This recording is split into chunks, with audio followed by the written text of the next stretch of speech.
Stuka Joe here, and this video, if you see a mess in the background, it's because I'm going to do this one in a little bit more informal style. This is a game that, of course, I don't dominate at all. I'm going to follow the extended example of play, and I have already found that even the extended example of play has a couple of errors that hopefully I will correct during the playthrough of the video. Now, this is a game that is not larger than an average game. The map is about the size of a regular 33 by 22 inch map, but it comes in two sections. It is a mounted map. And if we take a close-up, it has this effect, like staining effect, like making it, it's not that my map, I dropped some food on it. It is that this aging effect comes with the map to make it look like an old map. So I personally like that touch. And the green areas are the developed areas, the light brown areas, non-developed areas, which have a negative impact on attrition checks. Now, this is a card-driven game, and one table is what I will be using, but as you see, there's a lot going on my table. I have, for example, set up here the initial hand for the coalition.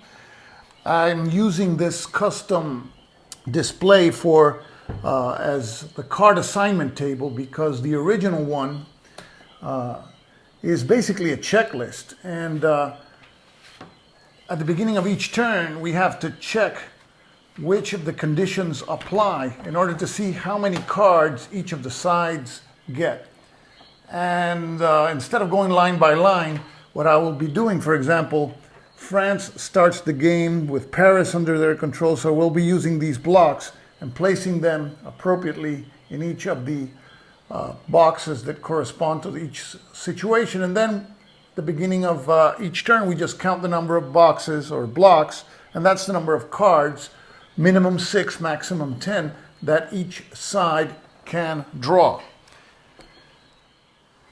In a typical turn, these are the phases. There's an interphase. After the interphase, there's the activation phase where each of the players play cards during rounds and move their forces. Now, in this playthrough, we will start, as per scenario rules, in the 1805 activation phase, actually in the second round of the activation phase. But be aware that there's an interphase. Here we have declarations of war. Here players can discard cards and draw cards up to the number allowed by the card assignment table, which can be from 6 to 10 cards. There's a budget phase where players buy army units. And there's a diplomatic phase where diplomatic actions can be taken against minor or neutral powers. The French can establish protectorates. The anti-French or coalition can try to stop foreign war that affects one of their countries. And certain events can be played during this phase only. And then whenever there's a neutral major power, this is when its units are moved. And finally, a strategic redeployment phase where the players can move their units long distances. And there's an order for that. Turkey, Spain, Prussia, Austria, Russia, Britain, and France. And then we go to the activation phase. And this is where we're going to start our playthrough in the second round, not the first round, the second round of 1805. Here we have the turn record track. In this game, each turn represents 1 year, and we start in 1805. And each turn is composed of a series of rounds. It is normally composed of 6 rounds, in some cases 7. And you see here, rounds 1 through 4 are clear weather rounds. Round 5 is a bad weather round, in which all movement allowances are reduced by 1. Round 6 is always a winter round, and in cases where we have a round 7, it is always also a winter round. And the empire always starts with the first round, followed then by the coalition, and then the empire again, and so forth, until we play 6 or 7 rounds, and that ends one turn. In the activation phase, each round allows a side to take one action, and here are the actions that can be taken. A card can be played and used for the number of activation points shown on it. A card can be played for its event. A player can make a 1 activation point operation without playing a card, and the player may add saved activation points from previous rounds to activate leaders that require 2 or 3 points. A player can pass in a round.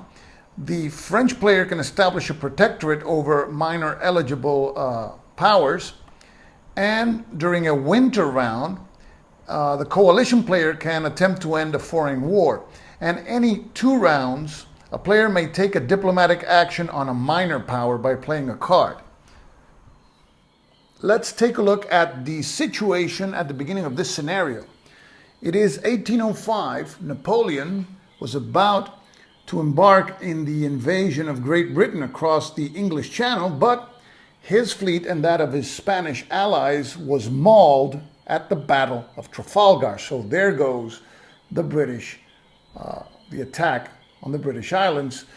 And now the second coalition, which is composed of Great Britain, Austria, represented by these forces here in yellow, and Russia, which is represented by these forces in dark green, are coming after Napoleon and advancing towards the French border. The situation in northern Italy is pretty interesting. We have 3 Austrian formations which are advancing. Mack is commanding the principal Austrian army. The scenario instructions require the Austrians, the coalition player, as the first thing they have to do. They can't do anything else. The Austrians have to lay siege on Ulm and Mantua here. And it is after they do that, they can do anything else in the game. So that will give a respite to the French, especially to Napoleon, to march or force march his Grande Armée in this easterly direction to meet and hopefully for the French defeat the Austrians before their Russian allies, which are advancing through Poland, can meet the Austrians or can reach Austria before Austria is defeated. Now, Austria is a pretty fragile country in this game. It has 2 key cities, Vienna and Prague.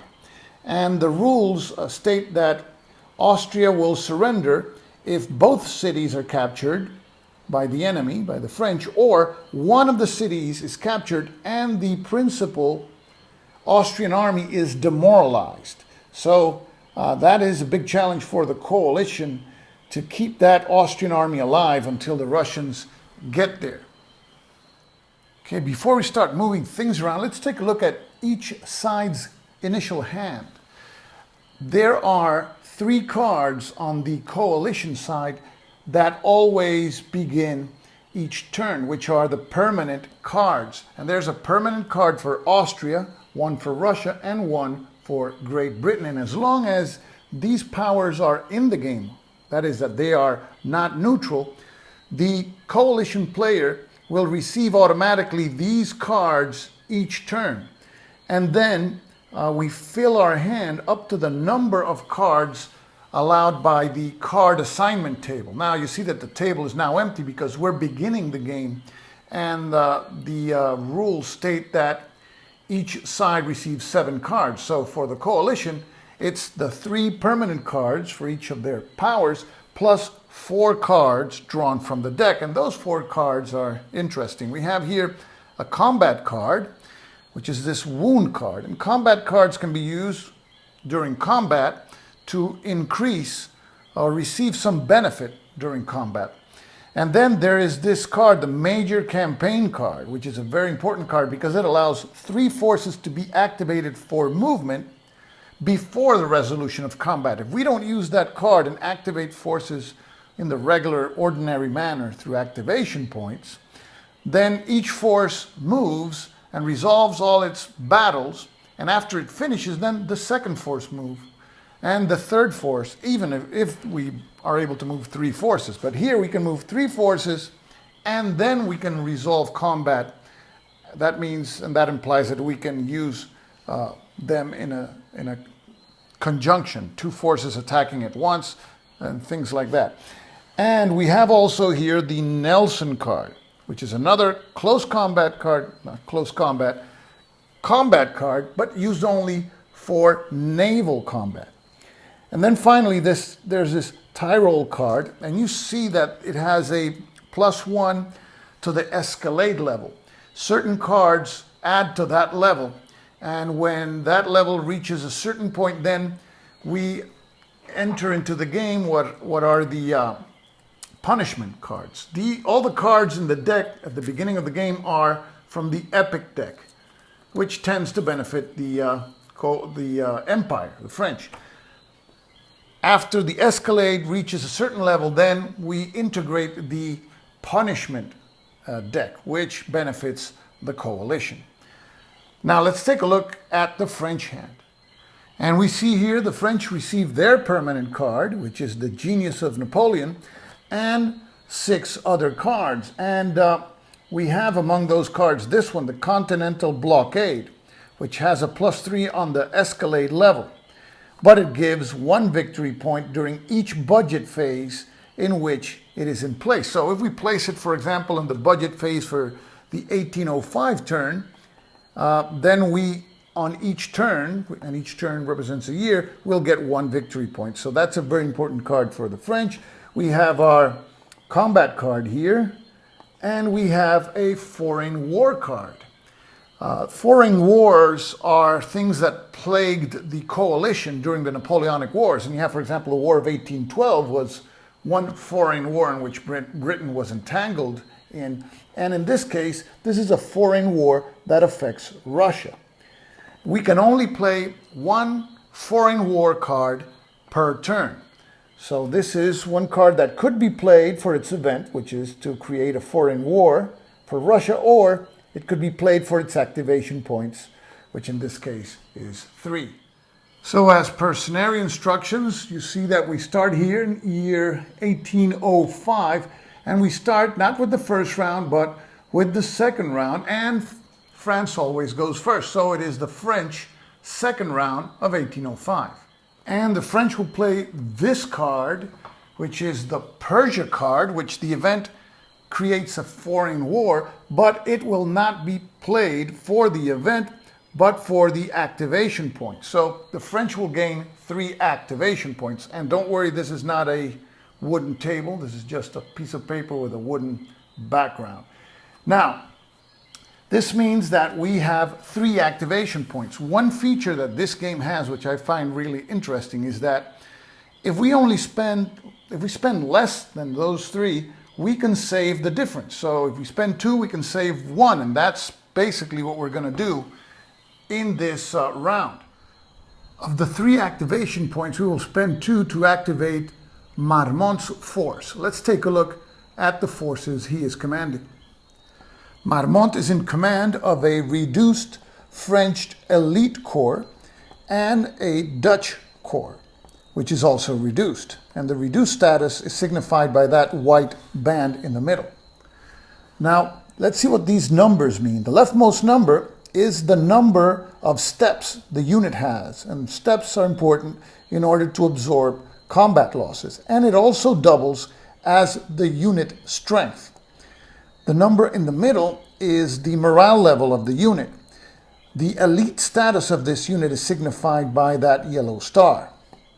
And the number at the right is the number of movement points that the unit has.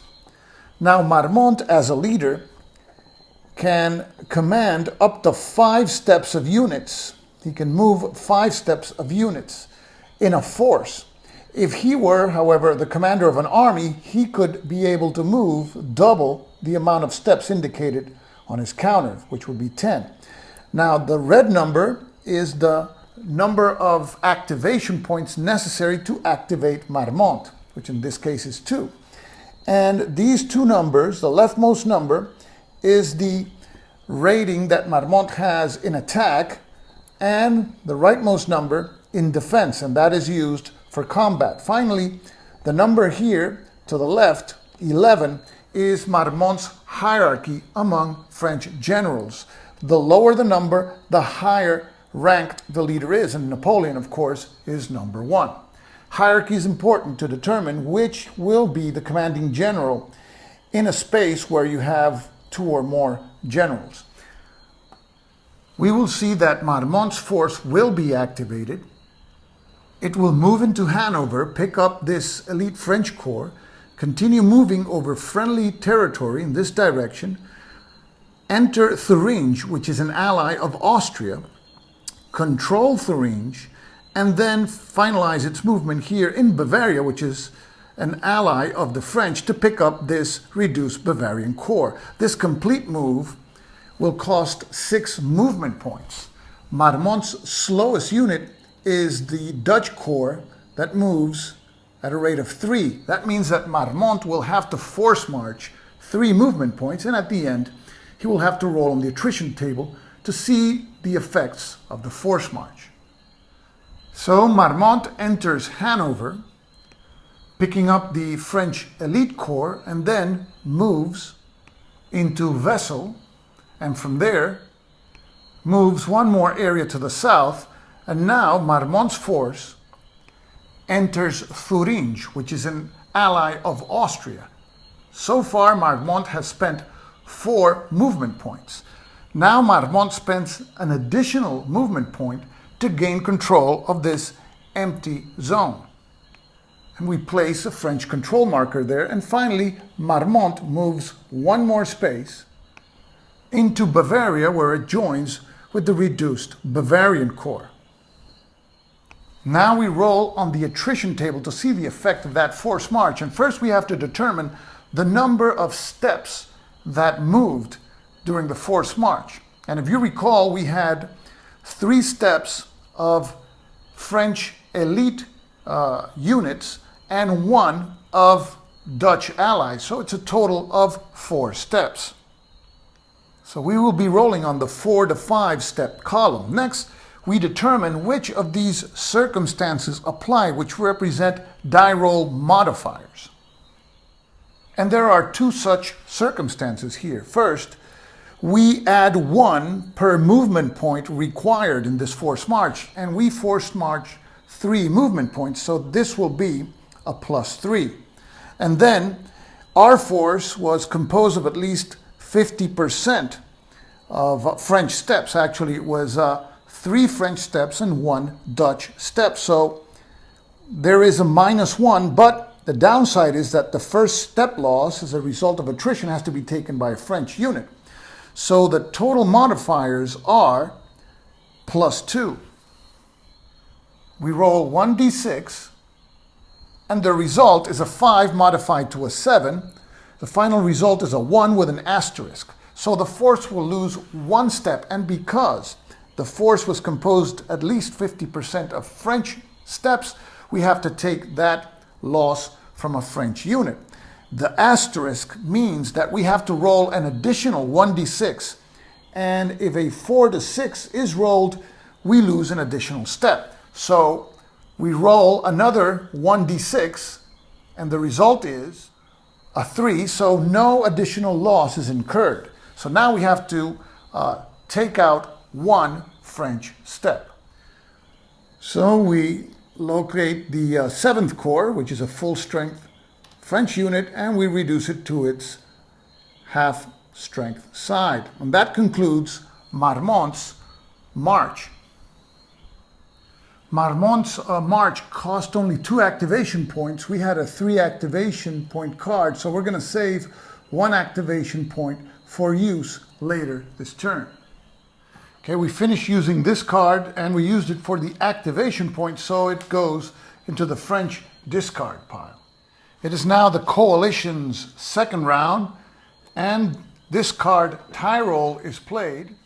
For its activation value, it has 2 activation points. The coalition activates Charles' force. Charles has an activation value of 2. Let's take a look at the force that Charles is currently commanding. As we see here, Charles is commanding a total of 4 infantry corps, 1 of which is reduced.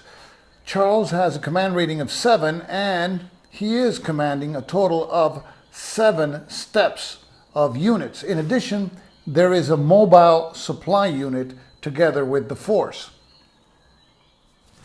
By special rule in this game, the coalition has to lay siege on Mantua and also on Ulm before they can conduct any other sort of activities during their rounds.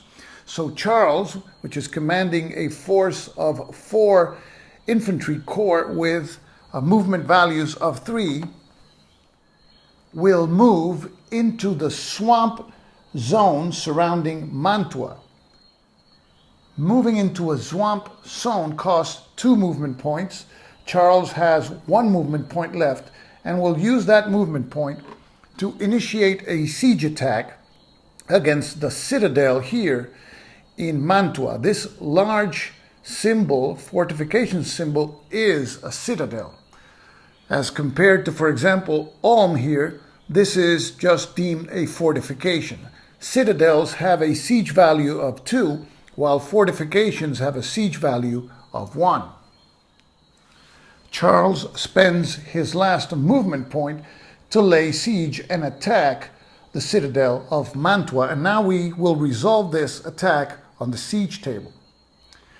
We roll 1d6, and the modifiers are Charles' attack rating here, which is 1, so it would be a +1, but a -2 because of the siege value of the citadel. So it is a net die roll modifier of -1.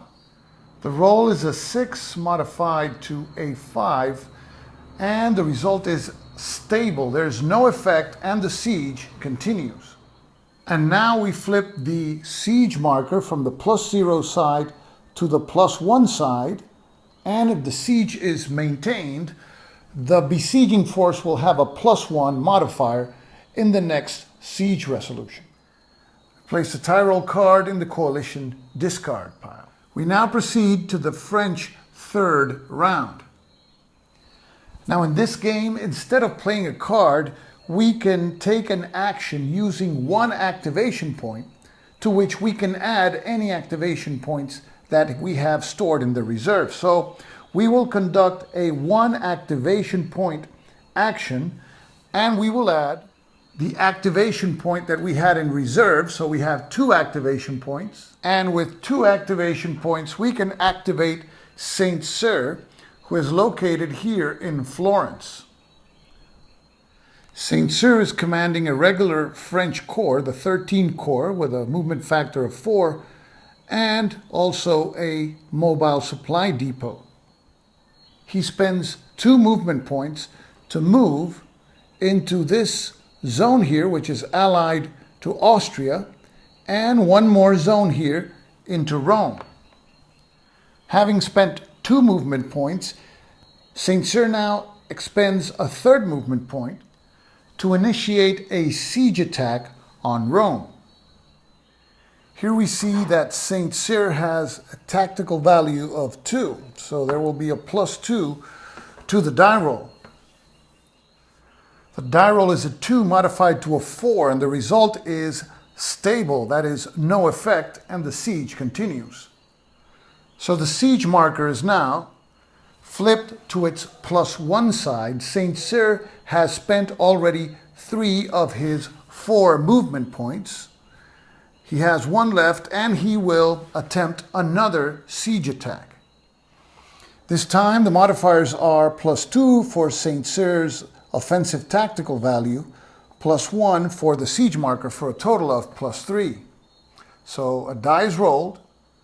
The result is a 3 modified to a 6, and the result is honors. That means that the fortress is taken.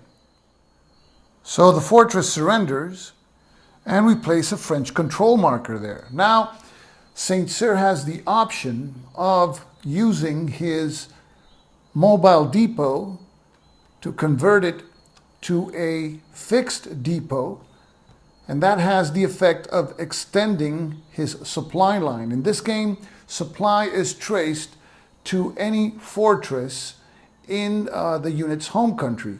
We saw that Saint Cyr started in Florence, and the supply range between each link in the supply line is 2 movement points. And that is precisely where this fixed depot would be 2 movement points from Florence, and that would allow St. Cyr to continue advancing south and be supplied. Now moving to the coalition third round, the coalition plays the Nelson card for the purpose of using its 3 activation points. 3 activation points are necessary to activate Mack. You see that red 3, that is the amount of activation points needed to activate him. And he is commanding the Austrian army of Germany. Here we see Mack's army of Germany, and we can see that Mack is not a very impressive leader. He, however, is commanding 3 infantry corps and a half-strength reserve cavalry corps, a total combat strength of 7 steps. There is a mobile depot, and there is a subordinate leader, Ferdinand. The army structure allows one subordinate leader to add his tactical value in combat. So that's another advantage that armies have over forces. And as stated before, the special rules force the coalition to lay siege to Ulm in addition to Mantua. Mantua is already under siege, but now Mack will move into this zone and lay siege to Ulm. To do that, he will have to spend 4 movement points. 1 to move into Munich, a 2nd movement point to convert Munich into coalition control, a 3rd movement point to move into the zone surrounding Ulm, and a 4th movement point to execute a siege attack on the fortress. Because the slowest units in Mack's army have a movement allowance of 3, Mack will have to execute a force march of 1 movement point. Mack spends his 1st movement point and spends a 2nd movement point to control the zone. Next, Mack spends a 3rd movement point to move his army into the zone surrounding Ulm, and the 4th movement point to attempt a siege attack against the fortress. As we saw before, Mack doesn't add anything for his skill to the siege attack, but every army has an engineer corps which adds a +1 to the die roll. So a die is rolled, the result is a 6 modified to a 7, honors, and the fortress surrenders. And the fortress of Ulm falls into the hands of the Austrians. Now we have to roll for the attrition effect of Mack's forced march. Mack was moving with 7 steps, so we roll on the 6 to 8 column and we add +1 for 1 movement point of force march. And the die result is a 1 modified to a 2, no loss. Having been played, the Nelson card is now discarded. Now we move to the French 4th round, and this is the last round of clear weather. Here's the situation. The coalition has complied with the special rules requirement of laying siege on Mantua and Ulm actually fell. So in the next round for the coalition, they can take any action they wish. So now the French will activate Napoleon to rush east and meet Mack here at Ulm. So the French play the Genius of Napoleon, and the card is played for its event. And it states that it allows the play of an interior lines, that's another card, if there's a major campaign, or it allows a force march to be performed without an attrition test for a force commanded by Napoleon, which activates during this round. Napoleon's force, which is currently at Lille, will move into Soissons, into Metz, across the mountain pass into Strasbourg, crossing the river into Baden, and then it will move into Ulm to attack Mack's army of Germany.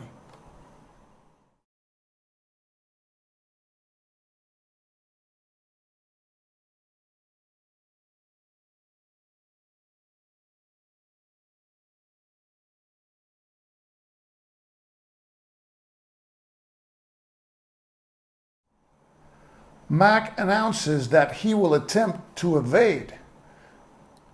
But the French play this card, turning movement, for its event, and it has the effect of a -3 die roll modifier to Mack's evasion attempt.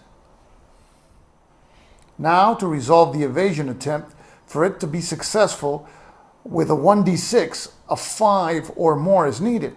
None of these modifiers apply because the Austrians do not have cavalry superiority.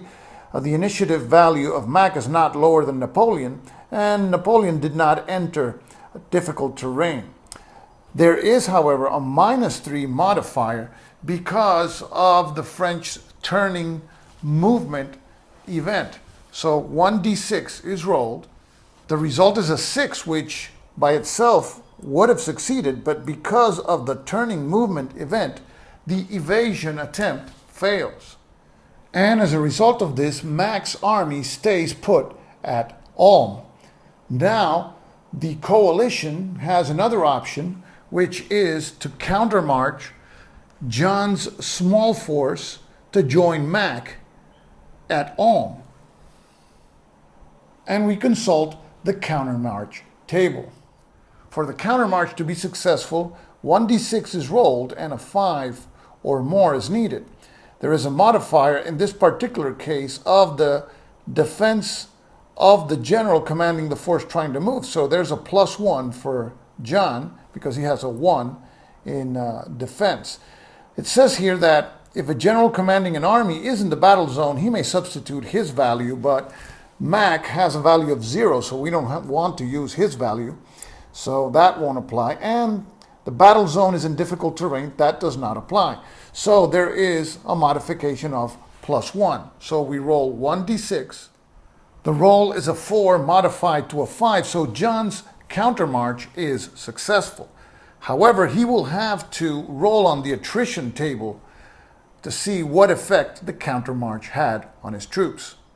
So as a result of John's countermarch, his force is now added to the army of Germany.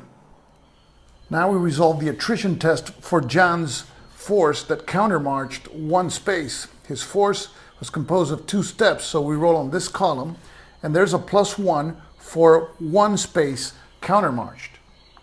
The die roll is a 3 modified to a 4, no loss.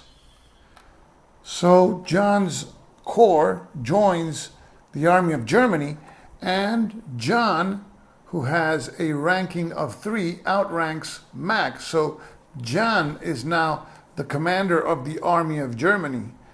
Mack remains in the army. Each army can hold up to 3 subordinate generals.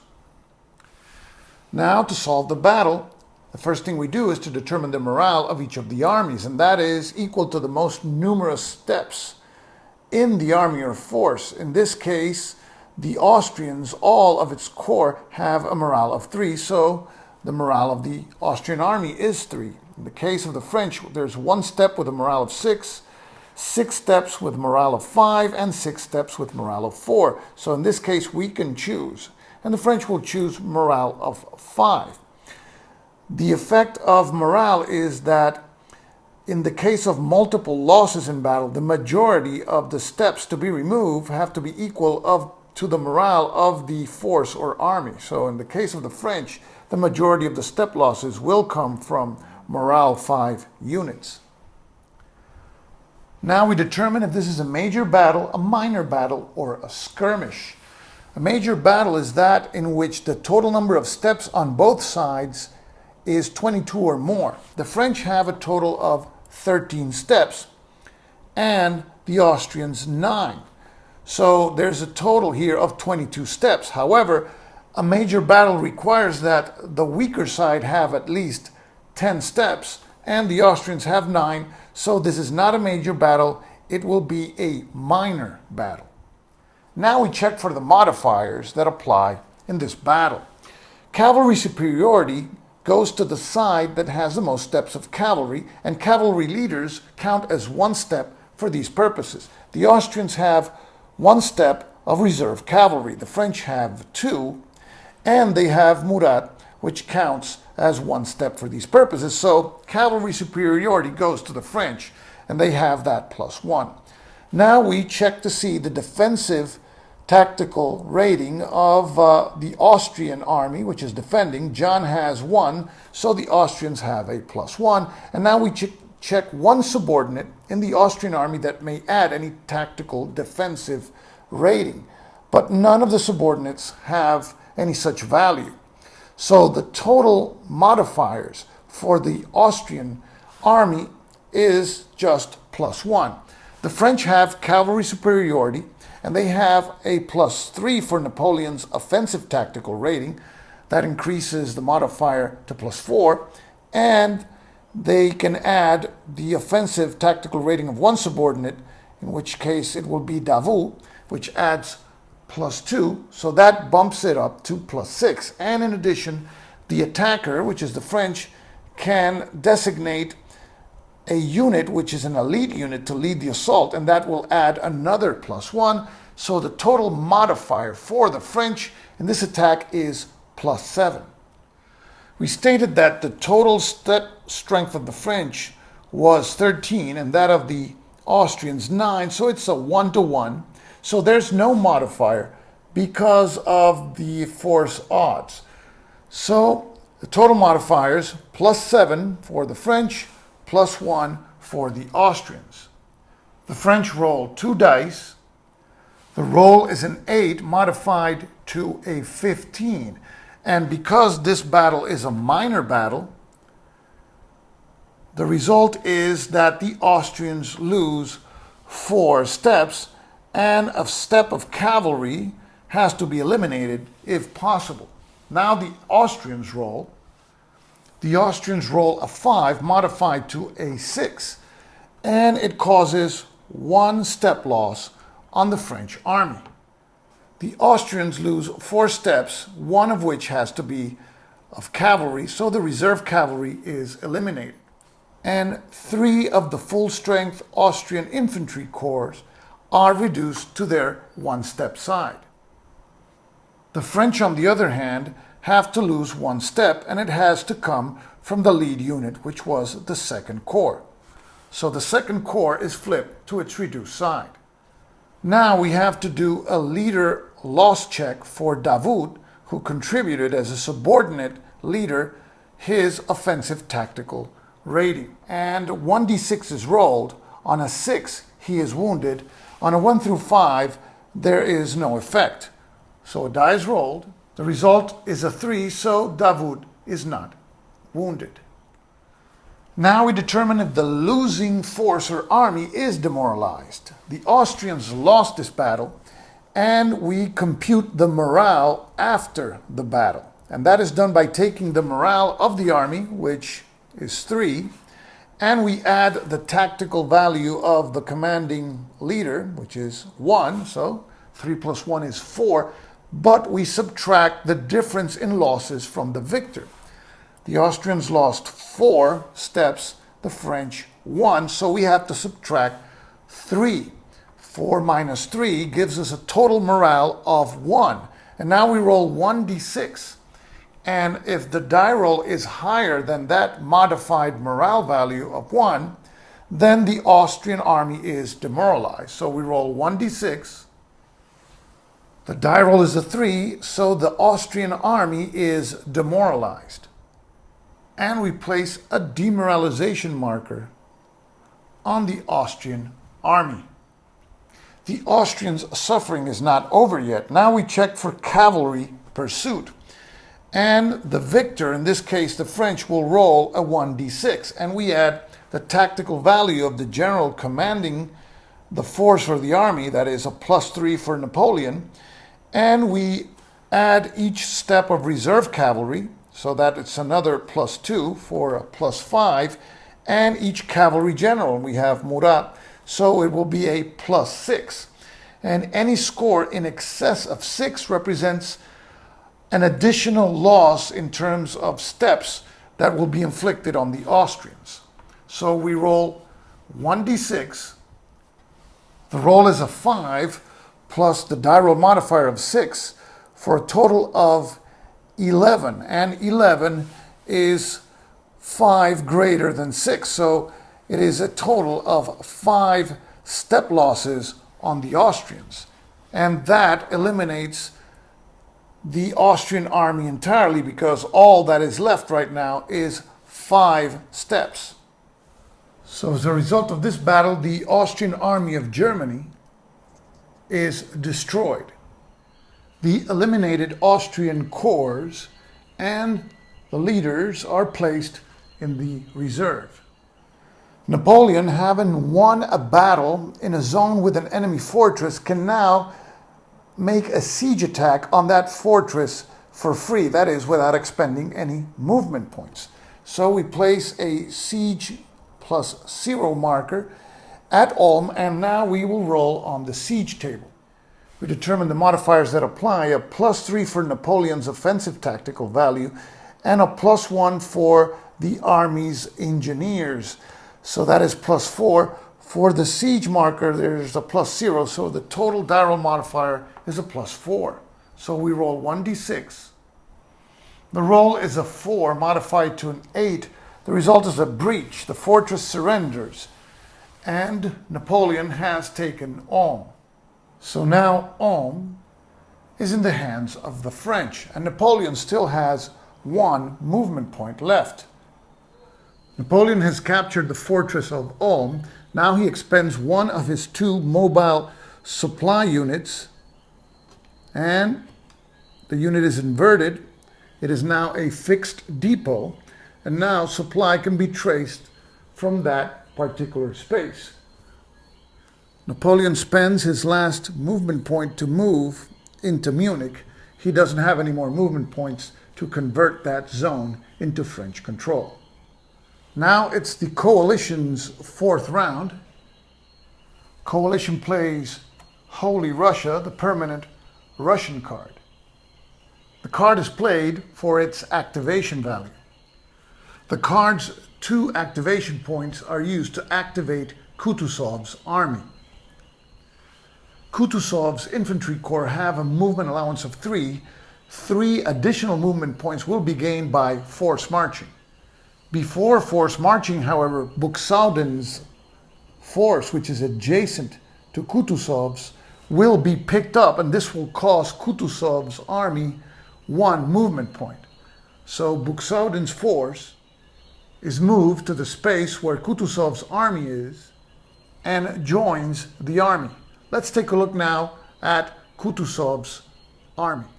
Kutuzov's army, which now includes Buxauden's force, consists of 4 infantry corps, 3 of which are elite, and 1 of them is the Russian Guard. Kutuzov, who is here in Lublin, wants to move to Vienna as quickly as possible. Kutuzov, because he is force marching, has 6 movement points, but he already spent 1 to have Buxauden's forces join him. So he has 5 left, and he will use those 5 movement points to move over friendly territory to Leopoldstadt, here. Now, there is an attrition test for Kutuzov's force march. We roll on this column because Kutuzov has 8 steps. For each movement point where it was force march, it's a +1, so this is +3, +2 because the army crossed a poor zone, and -1 because the force is composed exclusively of Russians. It is a total of +4. The die roll is a 3 modified to a 7, 1 step loss, and an asterisk, meaning that we roll an additional die, and on a 4 through 6, a 2nd step is lost. The second die roll, however, is 2, so only 1 step is lost. So we reduce the non-elite Russian corps.